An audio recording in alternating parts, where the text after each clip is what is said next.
E se a gente descobrisse que, do ponto de vista teológico, o pecado já foi aniquilado, destruído, sabe, eliminado, é uma afirmação bem forte e vamos combinar que deixa a gente com uma pulga atrás da orelha. Vamos mergulhar nisso para entender o que realmente está por trás dessa ideia. Pois é, essa é a pergunta de US$ 1 milhão, né? Se o pecado foi destruído, porque a gente ainda liga a TV e vê tanta coisa errada acontecendo. Maldade, mentira, traição. Como é que essas duas ideias conseguem existir ao mesmo tempo? É exatamente esse quebra-cabeça que a gente vai montar agora. Bom, para resolver essa aparente contradição, a gente precisa ir na raiz da coisa. O que as escrituras querem dizer de verdade quando falam no fim do pecado? Olha, a base de toda essa conversa está aqui, nessa passagem de Hebreus. E a palavra usada é muito, muito forte. Aniquilar. Não fala em perdoar ou cobrir, é aniquilar. É um termo que soa definitivo, como uma erradicação completa mesmo. E é aqui que o negócio fica interessante. A ideia é que o sacrifício de Jesus não foi só para perdoar nossos erros individuais, sabe? A interpretação aqui é que foi algo muito maior, que desmantelou a própria estrutura, o sistema do pecado.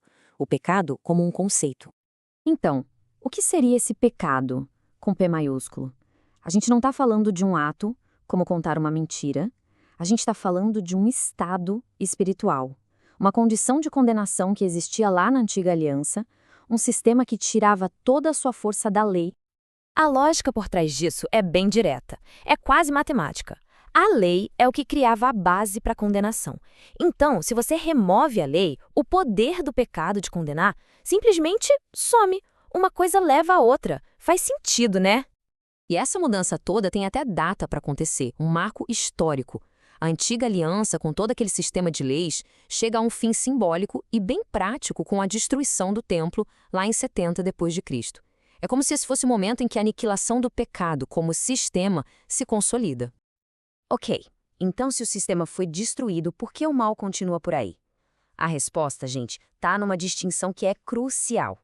A diferença entre pecado, com P maiúsculo, e o que a Bíblia chama de obras da carne. E aqui a gente vê a diferença gritante. De um lado, o pecado, um estado de condenação ligado à lei antiga que foi aniquilado.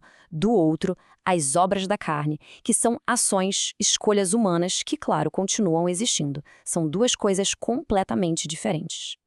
E o que são essas obras da carne? O livro de Gálatas dá exemplos bem concretos: adultério, mentira, inveja, acessos de ira. Basicamente, as más condutas humanas que a gente conhece muito bem.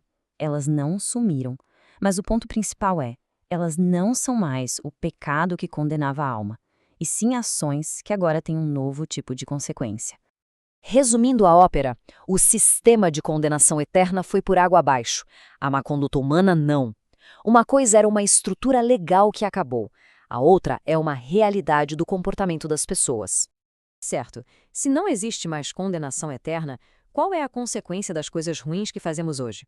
A resposta pode estar numa metáfora poderosa do livro de Apocalipse, a ideia de estar fora da cidade santa. O livro de Apocalipse descreve essa cidade santa, a Nova Jerusalém, com uma regra bem clara: nada contaminado entra. A interpretação aqui é que isso não está falando de um julgamento lá no fim do mundo, mas de uma realidade que acontece agora, no presente. Então, o que significa estar fora da cidade? Não é sobre inferno eterno, não. É sobre estar fora da comunhão, da luz, da plenitude da nova aliança, uma realidade que está disponível para nós hoje. Essa mudança é gigantesca.